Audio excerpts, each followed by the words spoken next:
V Egiptu so odkrili novo grožnjo za nacionalno varnost in živi v ananasu pod morjem. Facebook skupina na temo SpongeBoba privablja skoraj 2 milijona uporabnikov in spreminja življenje v Bikini Bottomu v satiro življenja v Egiptu. Uporabniki tam se šalijo o naraščajočih cenah, stanovanjih, prometu, nadlegovanju in gospodarskih težavah ter uporabljajo like iz SpongeBoba, da razpravljajo o teh temah, ki so lahko nevarne za neposredno obravnavo v javnosti. Šala je hitro postala politična. Provladni komentatorji zdaj obtožujejo muslimansko bratovščino, da izkorišča skupino za destabilizacijo države. Zdaj se nam pridružuje Yusuf Šefers, novinar, ki deluje v Kairu. Poglejte, začeli bomo kar z najbolj neposrednim vprašanjem. Zakaj je skupina o Spuži kvadratniku tako hitro pritegnila skoraj 2 milijona Egipčanov? Zakaj je bila tako uspešna? Tako uspešna je bila, ker je koncept precej preprost in učinkovit. Zato je privlačna za veliko ljudi, mislim, vsi poznajo Spuži kvadratnika, tako po svetu kot tudi v Egiptu. Spuži kvadratnik je priljubljen lik, lahko kupiš majice s Spuži kvadratnikom. Je na televiziji, ljudje poznajo ta risani film. In to Facebook skupino, kot si rekel, je vlada obtožila, da je nekakšen podmladek muslimanske bratovščine. Vendar mislim, da se je vse skupaj začelo zgolj kot šala. In še posebej v tem poletnem obdobju, ko študenti ne hodijo na univerzo, ko otroci ne hodijo v šolo, vidijo to in se želijo pridružiti in potem se lahko takšni dogodki hitro razvijajo. In ta Facebook skupina je zrasla na 1 800 000 uporabnikov. In Egipčani, oni obožujejo umetno inteligenco. Mislim, kar vidim pri svojih tako imenovanih zahodnih prijateljih iz zahodnega sveta, Evrope, ZDA, oni ne uporabljajo umetne inteligence toliko za šale, vendar pa v Egiptu obožujejo umetno inteligenco. Ves dan ustvarjajo slike. In zdi se, da je to dokaj nedolžen način izražanja njihove frustracije, izražanja njihovih težav. Razumem, da je to podprto s šalami, ampak kako pristen ventil za politično frustracijo je to postal? Mislim, a se je res spremenilo v to?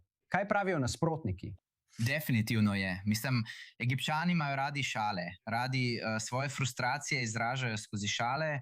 In to je popoln način, da to pokažeš, ker se zdi nedolžno in lahko vključiš svoj smisel za humor. In ko ste videli na slikah, vidite vse te čolne SpongeBoba pod morjem, vidite jih pod vodo, kako so ujeti v prometu.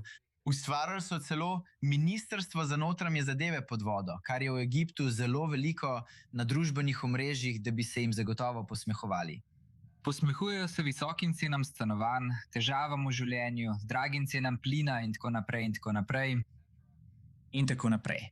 Egipčanska podoba, kot ste videli Patrika, ki sedi v tipičnem egipčanskem tovornjaku, je postala ventil za frustracije. Kako verodostojna je ta trditev, da za tem stoji muslimanska bratovščina? In poleg tega, kakšen je trenutno odziv provladnih medijev same države? Povejte nam o situaciji.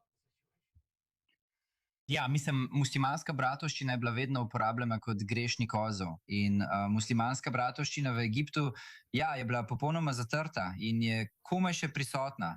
In mislim, da muslimanski bratovščini pripisujemo preveč zaslug, če rečemo, da stojijo za tem. Še posebej, ker ustanoviteljica te strani, na videz nedolžna 15-letnica, je o tem spregovorila in povedala, da je to začela kot preprosto šalo, kot to radi počnejo Egipčani. Kot sem rekel, so egiptovska družbena omrežja polna slik in videoposnetkov, ustvarjenih z umetno inteligenco. In rekla je, da je to začela kot šalo.